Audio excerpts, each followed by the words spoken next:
This week at Uber, we are celebrating the third annual Nonprofit Appreciation Week in Ontario.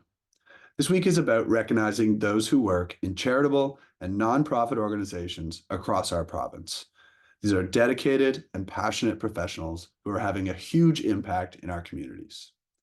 This year, we wanted to talk about two partnerships we strengthened over the last year at Uber Canada. With MAD Canada, we stepped up our partnership to remind people not to drive impaired. We participated in MAD's annual holiday campaign through a public service announcement in the media and with postcards in alcohol and cannabis deliveries through Uber Eats. No matter how you get around, Uber and MAD are supporters of all rides that get you there safely. With the Canadian National Institute for the Blind, we reminded drivers that laws prohibit denying service to a rider with a service animal.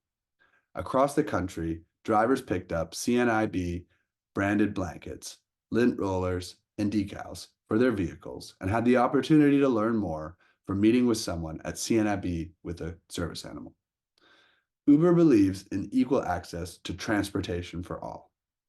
We are proud to work with MAD Canada, CNIB, and many other nonprofits to make change on our platform.